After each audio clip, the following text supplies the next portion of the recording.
realitasnya Jokowi itu justru merampas tanah negara dan memberikannya kepada Aguan, karena di proyek strategis nasional PSN yang 1.755 hektar itu 1.500 hektar itu hutan lindung itu kewenangannya negara.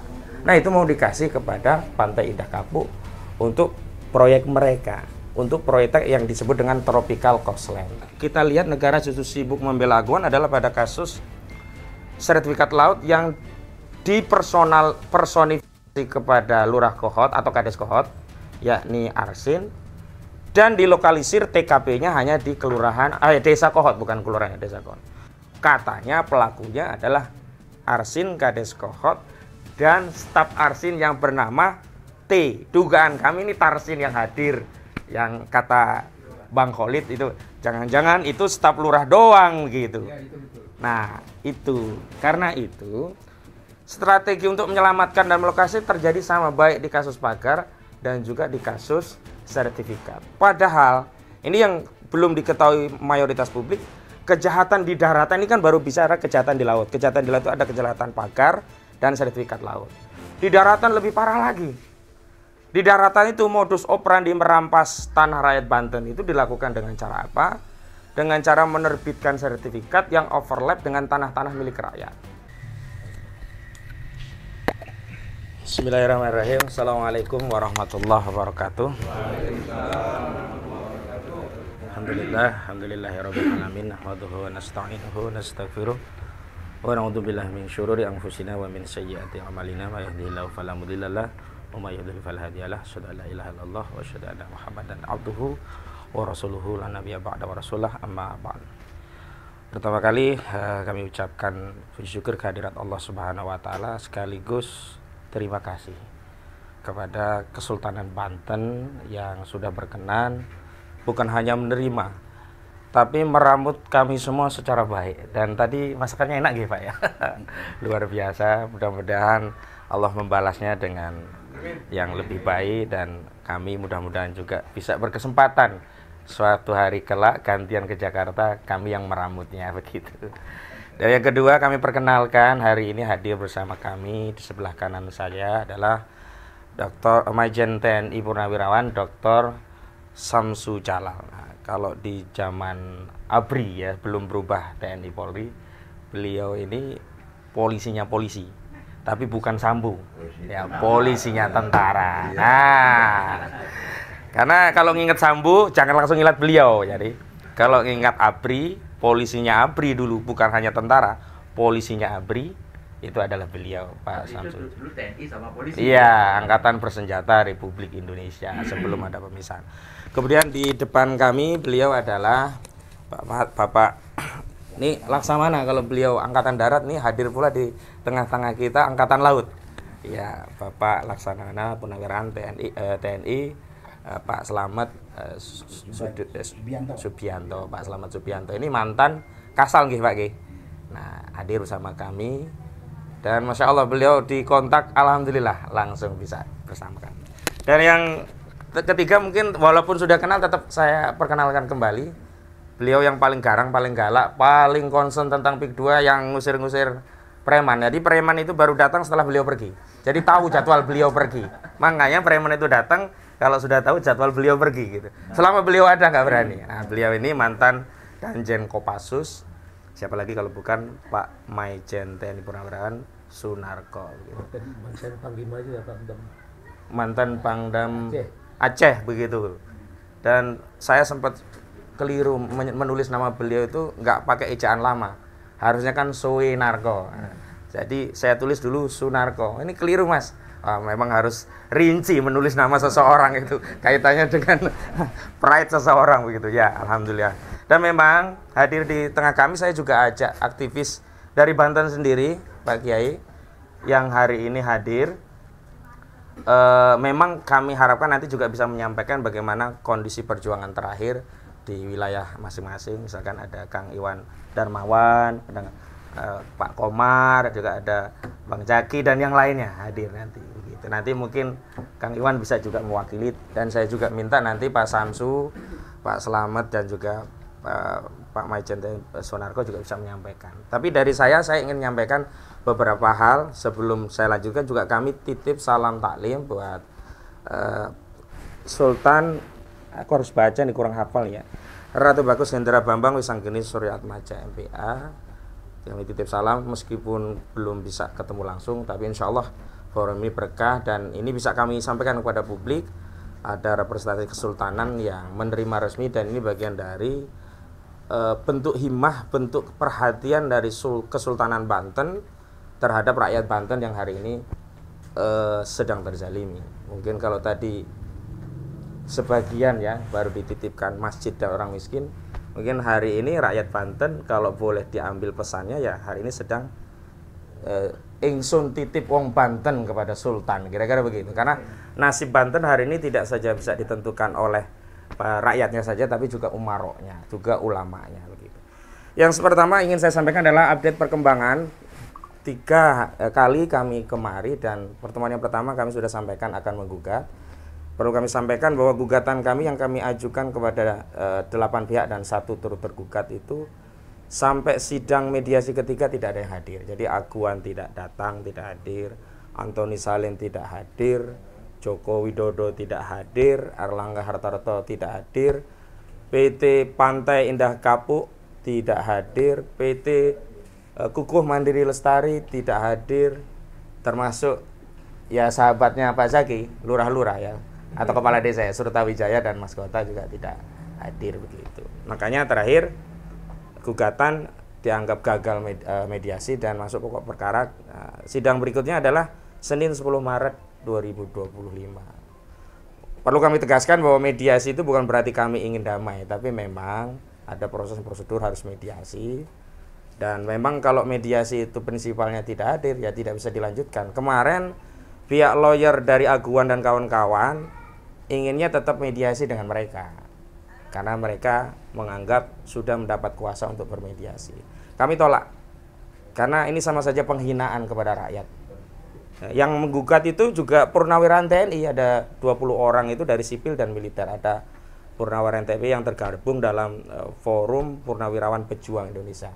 Pimpinannya Kolonel Sugeng Waras, kemudian ada juga Aliansi Rakyat Menggugat dari Bu Menuk dan yang lainnya. Jadi kita tidak mau merendahkan diri hanya menemui kuasa, sementara kuasa itu juga tidak punya kewenangan otoritatif untuk memutus soal mediasi. Selanjutnya terkait PIK 2, selain apa yang kami lakukan secara litigasi melalui persidangan, kegiatan non litigasi yang kami lakukan itu fokusnya pada 2 hal. Yang pertama memahamkan, yang kedua memberanikan. Karena hari ini kita semua melihat, kami melihat langkah-langkah yang ditempuh oleh PIK 2 itu juga melakukan 2 langkah. Pertama pembodohan, yang kedua menakut-nakuti. Jadi membodoh-bodohi, menakut-nakuti, itu narasi mereka. Maka kami berjuang untuk memahamkan dan memberanikan. Karena umumnya keberanian itu muncul dari pemahaman. Paham baru dia berani. Sikap diam apalagi tidak berani mengambil tindakan itu biasanya berangkat dari tidak tahu masalahnya. Dan itu terkonfirmasi saat kami silaturahmi kepada Habib Rizik Syihab di Petamburan. Beliau juga amanahkan karena ya ulama-ulama dalam tanda petik kalau nahwu sorof oke, mereka jago. Tapi kalau persoalan tentang ketatanegaraan, kebijakan, proyek dan sebagainya, mereka juga menunggu waki atau fakta yang terjadi seperti apa. Makanya kemarin juga sempat kami ajak ulama untuk memahami wakinya agar tidak ikut dibodoh-bodohi dengan dalih ini ada dalil ikhyaul mawat terhadap tanah-tanah Banten, seolah-olah tanah itu terlantar sehingga Aguan itu luar biasa menghidupkan tanah mati, menghidupkan tanah terlantar sehingga harus didukung begitu. Dan kemarin dengan Bang Munarman juga kami jelaskan bahwa realitasnya Jokowi itu justru merampas tanah negara dan memberikannya kepada Aguan. Karena di proyek strategis nasional PSN yang 1.755 hektar itu 1.500 hektar itu hutan lindung. Hutan lindung itu kewenangannya negara. Nah itu mau dikasih kepada Pantai Indah Kapuk untuk proyek mereka, untuk proyek yang disebut dengan tropical coastline. Nah makanya kita juga menyebut bahwa Jokowi ini ya sebenarnya menyalahgunakan kewenangan yang merugikan negara untuk menguntungkan korporasinya Aguan. Jadi harusnya ditindak dengan pasal 2 dan pasal 3 Undang-Undang Korupsi begitu. Selanjutnya, kami memberanikan juga dalam pengertian hadir dan membersamai langsung. Karena selama ini juga masyarakat yang kami lihat di lapangan nih Pak Kiai, terutama setelah pidato Pak Prabowo Subianto menyatakan hidup Jokowi itu, kami merasa rakyat itu benar-benar jadi yatim gitu. Karena mereka jadi yatim berarti harus ada yang mengasuhnya. Tugas mengasuh rakyat kan yang utama adalah negara. Tapi begitu negara punya narasi berbeda dengan rakyat, saat rakyat menuntut adili Jokowi, sementara representasi negara yang diwakili presiden justru menyatakan hidup Jokowi, berarti kan rakyat yatim, nggak ada yang ngurusi. Nah, berangkat dari itu berarti kita yang harus meramut menjadi orang tua asuh umat rakyat Banten ini bareng-bareng. Agar apa? Agar terlindungi, terayomi. Dan di beberapa kesempatan juga kami selalu menyampaikan hakikat pemimpin itu dua hal. Yang pertama ra'in, yang kedua junnah. Al-imamu ra'in wa huwa mas'ulun an ra'iyati. Al-imamu junnatun yuqatilu mi wara'ih wa yuttaqabi. Jadi kalau kita tidak punya pemimpin yang menjadi benteng, junnah yang melindungi rakyatnya, rakyat jadi takut, khawatir. Dan sosok pemimpin yang melindungi rakyatnya ini kita kehilangan, yatim. Yang kedua juga begitu, sosok pemimpin yang ngurusi urusan rakyat juga kehilangan. Justru negara hari ini sibuk melegitimasi kejahatan aguan. Contoh, awalnya negara melalui Kementerian PUPR menyatakan ada sertifikat yang secara material dan faktual ada di laut. 263 SHGB, 117 SHM, totalnya 280. 263 ini diakui milik anak usaha Agung Sedayu Group, PT IAM, Intan Mandiri Makmur, Intan Agung Makmur, dan PT CIS Citra Inti Sentosa. Yang IAM itu 240 SHGB, yang CIS itu 23 SHGB. Tapi tiba-tiba yang dibatalkan hanya 50. Begitu kita kritik lagi, tiba-tiba ada yang dikembalikan. Kenapa? Karena dalihnya berada di belakang garis pantai. Padahal sebelumnya disebut itu secara material dan faktual ada di laut. Nah, kami selalu awasi, kenapa? Ketika menggeser garis pantai itulah tanah yang realitasnya laut itu mereka kendalikan. Dulu itu adalah tanah daratan 70-an, 80-an, yang itu juga pernah mereka sampaikan. Seolah-olah berubah menjadi tanah musnah. Seolah-olah tanah musnah itu punya hak untuk dilakukan reklamasi. Karena mereka sudah menyiapkan perangkatnya. Perangkat untuk mereklamasi laut dengan dalih tanah musnah itu PP 18 2021. Ini yang sedang terus kita edukasi agar masyarakat paham bahwa laut kita itu mau dirampok, dirampas oleh aguan menggunakan kebijakan dan para pejabat yang pengkhianat. Terakhir, ketika kita kritik keras, Menteri ATR menyatakan bahwa semua sertifikat itu sudah dibatalkan. Tapi tidak ada bukti. Makanya sampai hari ini kami tidak akan pernah mempercayai statement itu sebelum sertifikat itu dibuka aslinya kemudian digunting di depan rakyat. Kalau sudah digunting baru tahu itu dibatalkan.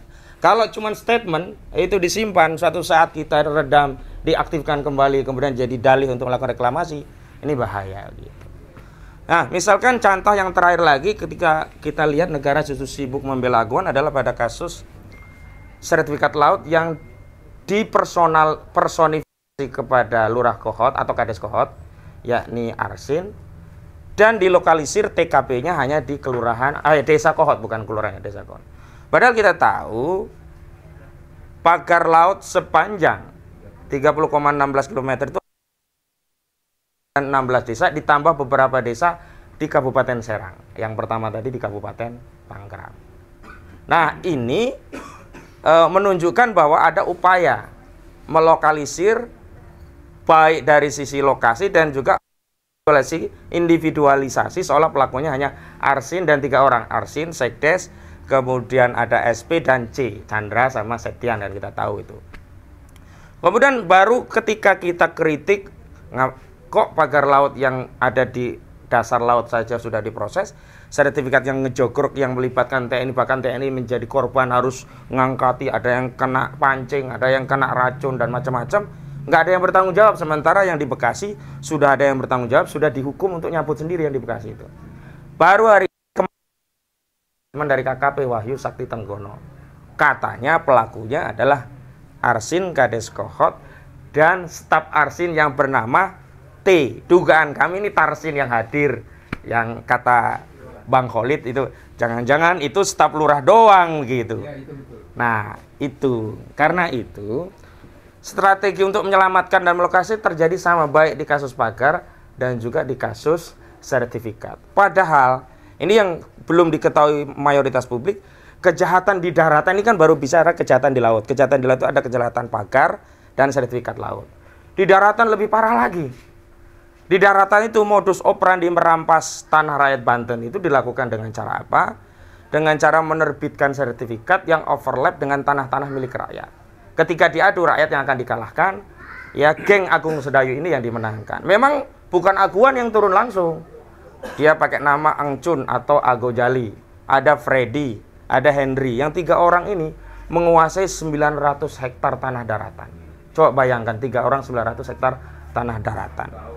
Ago Jali ini ya yang sebenarnya melakukan pemagaran laut. Yang kita semua di lapangan udah tahu. Pelaku pemagarnya itu adalah Mandor Mehmet. Yang biayai Angcun atau Gojali. Yang supervisi itu adalah Ali Hanafi Ali Jaya. Untuk kepentingan apa? Agung Sedayu. Untuk apa? Proyek Pantai Indah Kapuk. Kalau ini narasinya nyambung, logis. Nah, tapi kalau lurah, dari mana dia dapat duit untuk membayar, untuk bikin pagar segitu lama-lama? Terus untuk apa? Dari mana dia bisa bayar denda yang terakhir dikatakan klaim akan dibayar 48 miliar? Duit dari mana? Ya kan? Nah, ini semua yang kami terus pahamkan masyarakat. Setiap paham juga berani untuk apa? Mengontrol barang-barang. Karena saya lihat status tersangkanya Arsin itu juga tidak lepas dari kontrol masyarakat. Sebelumnya kan pasang badan. Bahkan dengan sombongnya Arsin kepada masyarakat itu bilang, gua mah kagak akan masuk penjara. Presiden pun tidak akan bisa menjarain gua. Tapi karena kita semua bergerak, alhamdulillah, tahadus bi nikmatillah, bahwa ini semua tidak lepas dari ikhtiar dan tentu saja pertolongan Allah. Tapi kita jangan terlena. Karena Arsin ini pelaku kecil dari kejahatan yang luar biasa besar. Nah, terakhir, sebelum ke yang lain, kami ingin menyampaikan tentang kondisi warga Banten. Dan ini juga terjadi di seluruh Indonesia. Mayoritas pantainya modusnya seperti itu, cara mengambilnya. Rakyat ini hari ini yatim, maka kami berharap ada arahan, bimbingan, dan petunjuk dari Kesultanan Banten. Karena secara de facto tanah ini bukan milik Republik, dulunya memang milik Kesultanan dan Raja-Raja yang ada di Republik ini. Amanahnya bumi, air, udara, serta apa yang terkandung di dalamnya dikelola oleh negara. Ingat, dikelola oleh negara, bukan dimiliki oleh negara. Dan digunakan sebesar-besarnya untuk kemakmuran rakyat. Hari ini, ya, bumi, air, tanah, dan apa yang terkandung di dalamnya itu dikelola oleh korporasi dan digunakan untuk sebesar-besarnya kemakmuran korporasi. Dalam konteks tanah Banten yang tadi jadi industri properti, digunakan sebesar-besarnya untuk keuntungan Aguan Antoni Salim. Kenapa kami selalu konsisten menyebut Aguan dan Antoni Salim? Karena 90% saham PIK 2 itu penguasanya adalah Agung Sedayu Group milik Aguan Anto Sugianto Kusuma dan Salim Group milik Antoni Salim. Nah, karena dasar dan alasan itulah kami hadir silaturahmi, mudah-mudahan nanti bisa dikasih arahan, petunjuk, dan agar apa yang kita diskusikan ini diketahui oleh rakyat Banten dan seluruh rakyat Indonesia agar terjadi konsolidasi alamiah di tengah rakyat untuk melawan kezaliman ini. Itu saja pengantar dari saya, dan selanjutnya kami mohonkan kepada Bapak Samsu Jalal untuk berkenan menyampaikan pandangannya. Silakan Pak Samsu. Terima kasih. Assalamualaikum warahmatullahi wabarakatuh.